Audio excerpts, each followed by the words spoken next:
going on, guys?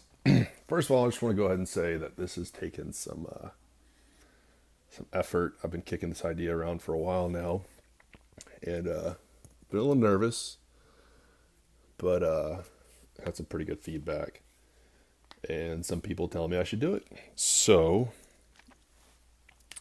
here I am. Just want to start by saying that my name's Tanner. I'm 31 years old. I have two beautiful children, one 6-year-old boy named Kyler, a 4-year-old son named Zach, and a beautiful wife I've been married to for 5 years named Ashley. I'm from Ocala. I work for Marion County Fire Rescue. Been with them for 6.5 years now. I've been a paramedic since last year, and yeah. So, I just want to also say that so far I've been sober for about a year and a month now, which is the longest I've been sober in quite some time. Not without some work, and it's not without some bumps, but yeah, it's a job, man. It's a full-time job on a daily basis. I've got to do things other people don't, unfortunately, or fortunately. I've been given some tools to deal with life and to deal with things that come my way, and it's been a work in progress, but it's absolutely worth every single effort, every single day that I put into it. But let me go ahead and start at the beginning. So I was raised here in Ocala. Went to Catholic school, middle school, and I went to Trinity Catholic. Played football. Got recruited to play football in college at United States Military Academy at West Point. It's one of the highlights of my high school career. I was a tight end and a long snapper. I played baseball, football, and I played basketball my freshman year in high school. I was pretty good athlete. So I got to West Point, and things were okay. Or I went to prep school in New Jersey for a year. Things were okay. Kind of knew then that the military kind of wasn't something I was wanting to be fully involved with, but I felt that it was something that everybody expected of me and everybody was proud of me for. So I felt a lot of how do I say it? I was pushed, not pushed.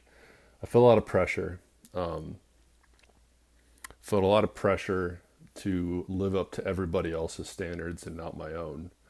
I've been insecure from a very early age, insecure, and always thought I had to please others. I've been a people pleaser. Also, forgive me, I've got an energy drink and a vape here, so momentarily breaks here every now and then. But yeah, so I went to prep school in 2009 in New Jersey at Fort Monmouth, and then after that was done, I went to United States Military Academy at West Point in 2000 in the second half of 2009. So I got up there. Like I said, I was a people pleaser. I didn't really want to be there. I would have momentarily. I would have. How do I say it? Momentarily. Moments of clarity. I'm sorry. Moments of clarity, where I would say like, oh yeah, this is what I want to do. This is great. I'm here. This is, what everybody's going to love me for doing this, blah, blah, blah. But in my heart of hearts, I knew that's not what I wanted to do. In factuality, I didn't know what I wanted to do. I just knew the military was not that. I grew up, my dad was a helicopter pilot in the military. I got to see the luxurious side of it. He was a warrant officer. So, he got to do a lot of cool things, and I saw the cool side of the Army when I was a very, very young boy. But when I was at West Point, I got involved with some people. I'm not going to mention any names. That introduced me some recreational drugs that could that could pass drug tests and whatnot. So you go to West Point, you get all the smart kids, and you learn how to circumnavigate the system and not get in trouble. But so eventually in May let's see. I'm not sure what the exact date was, but the second half of my plebe year, which is your freshman year at West Point, I eventually went through a severe bout of depression. I got put in a mental hospital for about 2 weeks, and came out of that and knew for a fact that I was done. I was done with West Point. I was done with all that, and I wanted to go home. So I started the separation process at West Point, and eventually came home that summer, or in May of 2010. Excuse me. In May of 2010. So I came home, and the first thing I did when I got home to Cal is I smoked some pot. I've been looking forward to that for 2 years. And that kind of started the downhill slope. See, I've been, and I lived at home with my parents. Eventually, you know, I did what I did. And I was very selfish and very combative. I always fought the system. See, I was done with pleasing others, and I was in a very self sabotaging mood. Eventually, got in a fight with my parents, and I moved out. I surfed on I slept on a buddy's couch for a while. I got involved with a relationship that I probably shouldn't have got involved with for a year. Did some damage. Was in an environment that I really shouldn't have been in. A lot of drugs. But needless to say, after that year, I kind of went off the deep end. I got in a really bad state of depression, and I was out of the bar one night, and somebody introduced me. Somebody said, "Hey, kind of heard what you're going through. Go with me." And that's when I got introduced to some other drugs, and went pretty hard in that for a little bit. So June 7th of 2012, I had been out partying all night long. I don't think I'd slept, and I came home, and it was my first bout of my. I came home to an intervention. My mom, my dad, a sober escort, and or a guy that was going to drive me to treatment. That's what they call them, sober escorts, and a guy that my parents were friends with that had also been sober for quite some time. See, at this point, I was a young kid, and I was getting sober because I thought that's, once again, my people-pleasing self told me that that's what I should do. Had no reason to get sober. I had no reason to clean up my act. I was having fun still. I wasn't miserable. Yeah, I would have temporary lapses and enjoy, and things would get kind of dark for a minute, but I'd be right back out of the next day. Give me my booze and my drugs, and everything would be clear. So I did 35 days in treatment up in Georgia, Statesboro, Georgia, at a place called Willingway Hospital. I detoxed for 10 days. And I came home from there, and I stayed sober until, what was it? About May. I almost made 2 years sober. I stayed sober till about May of 2014. Backtrack a little bit. In between there, I met my wife, who, let's see, about 2 months after I got out of treatment, and we started dating on September 26th of 2000, or September 22nd of 2012. Sorry. And fast forward a little bit to next summer, about 10 months into our relationship, she got pregnant with our first son, Kyler. So I was working at a little medical equipment company, and I got laid off from there. So I had to figure out something fast. And all my friends at that point were firefighters. And I said, "Hey, come on, Tanner, be perfect for the fire station, fire department." And so that's what I did. Finally, I found something that looked appealing to me. Yeah, I was still doing it for some outside meaning. Needed some insurance, needed a paycheck. I knew Marion County was hiring, so I went through fire school. Came out as a valedictorian there, and in between fire school, on March 5th of 2014, my son Kyler was born. and I was sober, and I was doing well in life, uh, and I was able to enjoy that, and that was incredible. That little joker was 10 pounds 9 ounces when he came out, and he was every inch of him was just a little fluff ball, man. He was the cutest thing. But shortly after fire school ended, I started drinking again. See, my wife, my girlfriend at the time, Ashley, she is now my wife. She had never seen the potential of alcoholism and drug addiction in my life. She had seen nothing but good things out of me, which probably played against everything. Probably played not in my favor and neither our favors. So I started drinking, man, and things went down really fast. See, at that point, I wasn't convinced that I was a drug addict or an alcoholic. Like I said, I had partied. I figured I just partied a little too hard, and let that be that. So we went through a couple really rough years of me. At first it was fun. We had fun, and then eventually became a necessity in my life. See, I would get off work, and even with a small baby, I would go to the gas station, pick up a 6 pack on my way home, and I'd be drinking at home with my son. I wouldn't get drunk, but I just needed that something to take the edge off. And it wasn't far long after that I went back to my original DOC, which was Adderall.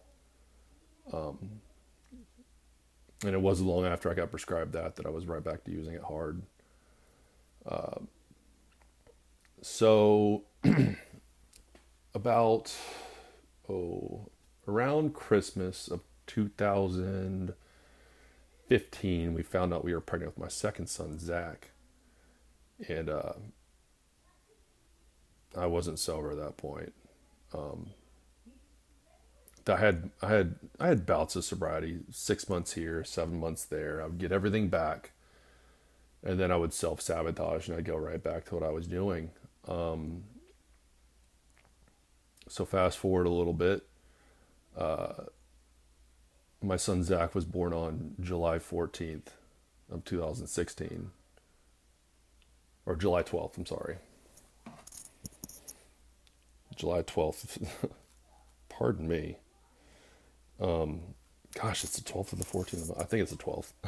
Anyways, we just moved into our new house here in Silver Spring Shores, and God knows I was not in my right mind. Using pretty heavy at that point, and I wasn't able to fully be there for the birth of my son, which is horrible. And I look back on it, and I feel a lot of shame and a lot of remorse for it. I've done a lot of things that I feel a lot of shame and a lot of remorse for. But after he was born, I was laying in bed with Ashley one night, and I started crying. And I looked at her and I said, I have a drug problem. And I guess she was naive to it. I'm not sure. I mean, all the signs were there. I just don't think she had been around it before, so she didn't know. But that started the process of really me going through ups and downs and really battling hard. I hit some really dark spots in my life, some super dark spots in my life, where I just didn't know if I wanted to wake up the next day. I had everything going for me. I had a good job. I had a beautiful family. I had parents that loved me, a wife that was there supporting me. Ashley and I got married on October 3rd of 2016. Or 2015. I'm sorry. Please don't listen to Ashley. She's gonna be so mad. I don't remember my son's birthday, and I promise it was October 3rd of 2015 we got married. But yeah, it was really up and down. See, the day we got married, I was drinking, but we were having fun. See, I would have times where it was fun and times where it was miserable, but I always had to have it there with me. So fast forward a little bit, 2017. I was working at I was at work. I hadn't slept in like 3 days. I hadn't taken any pills that day. I wasn't under the influence at work, but I was severely depleted. I was dehydrated.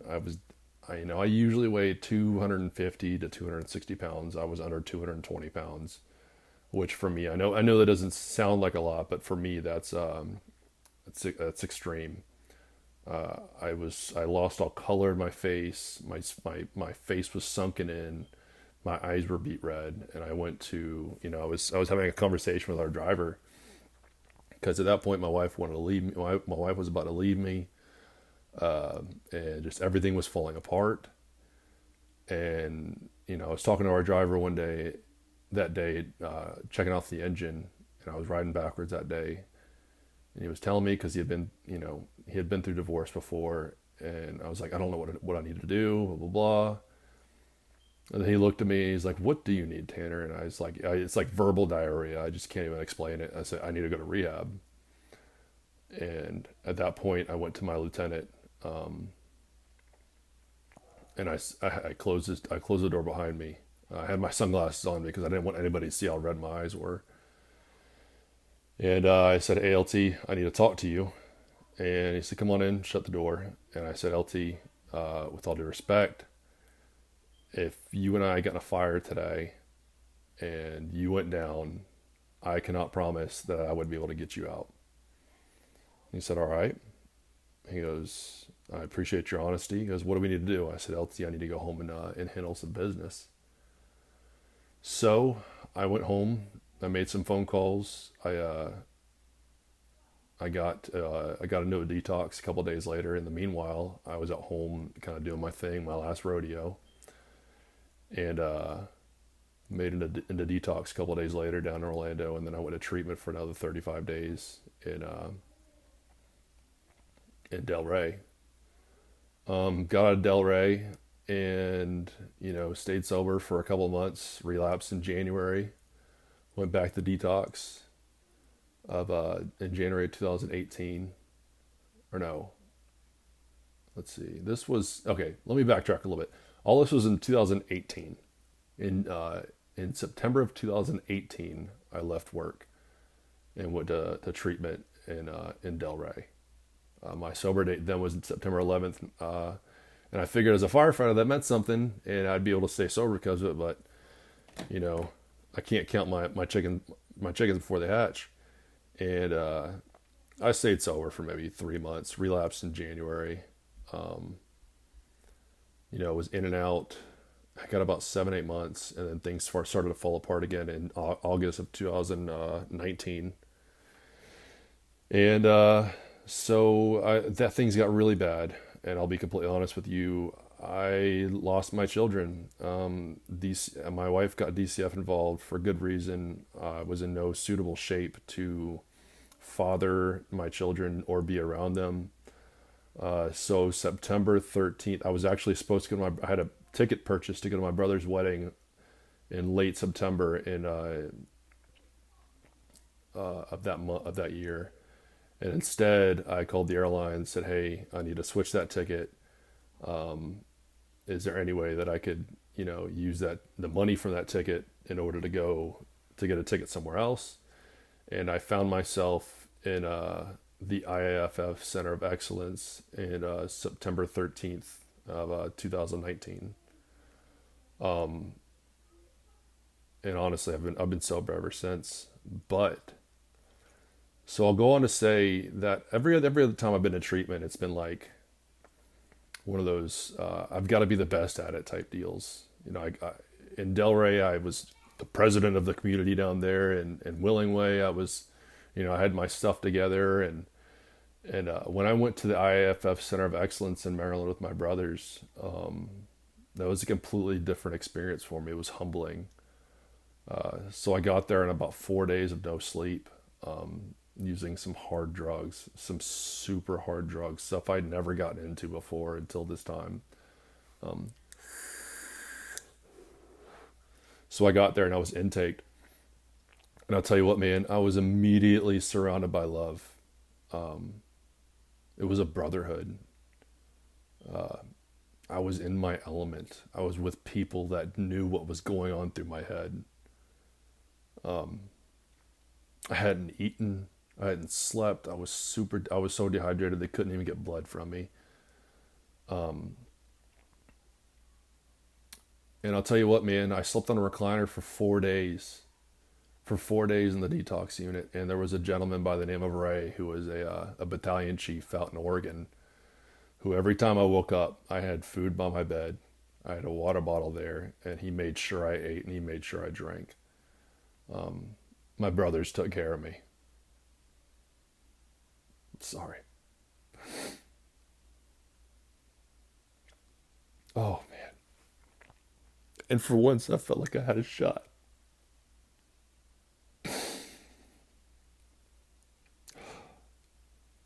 Because you see, for so long,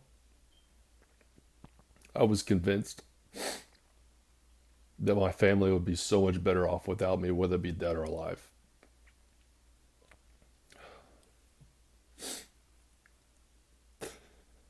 But I got around my people, man, and they told me it was going to be all right. And for once in a long time, I felt like it was going to be all right. Sorry. So for 35 days, I uh, I was at the Center of Excellence in Maryland, and for 35 days, I got something out of each and every single day I was there.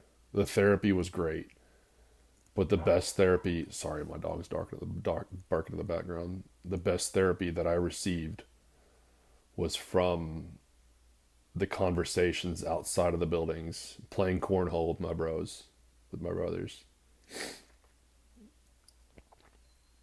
See, for a long time, I had been trying to get sober, and I had this ideal in my head that everything was supposed to be hunky dory, rainbows and unicorns when I stopped using drugs and drinking alcohol.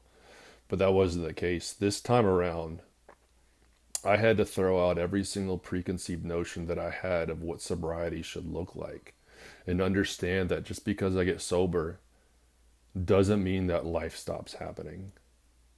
I've had some instances in sobriety that have took me down to rock bottom, but this time around I've had to remain teachable and willing to learn from those experiences so I know how I don't want to feel anymore. See, I have a lot to be grateful for, and I tend to lose track of it every now and then. But I I'm learning. It's a constant process, and I'm hopefully helping some people along the way. Um, I've got to be willing to go through pain without using or picking up. I've got to be willing to give myself credit when things are going good because I'm the kind of guy that I can be having a great day, but one little mess up and it's my days to hell. So, anyways, that is a little bit of my story. If you've listened all the way through, I appreciate it. Hopefully, going to be starting a bi-weekly thing with some fellow firefighter brothers of mine and some other people discussing mental health and substance abuse within and outside of the fire service. So yeah, I appreciate you listening. Y'all have a good one.